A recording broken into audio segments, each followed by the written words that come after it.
was never the strongest guy. I'm not the fastest guy. Not the smartest guy.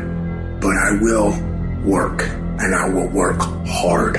I will be up when my competitor's asleep. I will be up when my enemy is curled up in bed.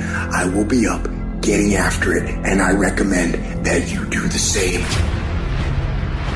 People always say, you gotta love the work.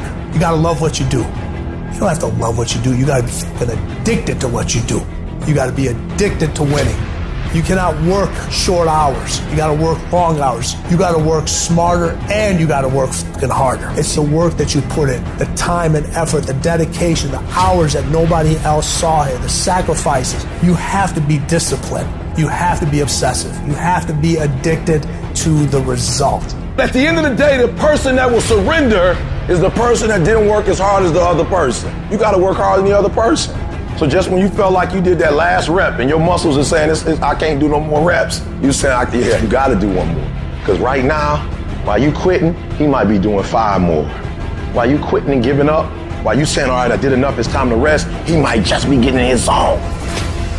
If you want to be great, you want to be the baddest motherfucker ever at what you do, you're going to be misunderstood by everybody because you're going to be so fucking obsessed and so driven to get there. And that's what it takes. It takes every second of your fucking life. Anybody says balance? Yeah, balance is important for a lot of fucking people. But if you want to fucking go to that edge where people do not like you, don't understand you, you're in that spot of obsession and drive.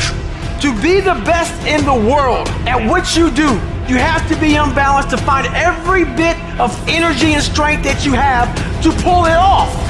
You gotta eat it, you gotta drink it, you gotta sleep it, like it has to consume who you are. And if you're gonna be the best, the cream of the crop, if you're gonna be the apex, you gotta be it, not talk about it. That people know when they think about this area, that's something you do. That you eat and sleep that. And that you do that. You do that. And people know it. You gotta be it. It has to consume you.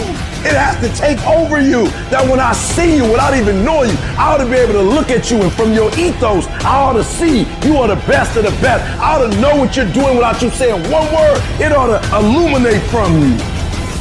You've got to work on it. When other folk are having a good time, you've got to have the strength of character to concentrate, to read, to digest information.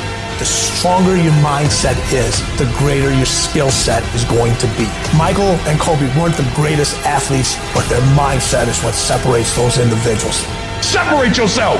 You playing against other teams and you doing exactly what they're doing. Separate yourself. Stop doing what they're doing.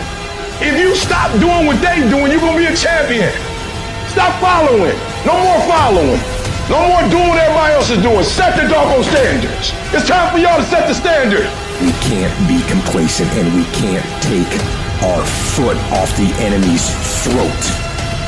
We are going to be relentless. We are not going to give him the chance to regroup. He will not get the chance to recover. We are not going to stop until there is nothing left to pursue. You've got to do more. You've got to become valuable. You've got to understand that what you get paid to do is the minimum. And everything on top of that is your investment in your future. Get out of bed, come here in the morning. Going for it, everyone else is sleeping. Put yourself in the opportunity to get that break. The more you throw against the wall, something will eventually stick. If it doesn't stick, dreaming about it. The first step into making a dream a reality is waking the fuck up.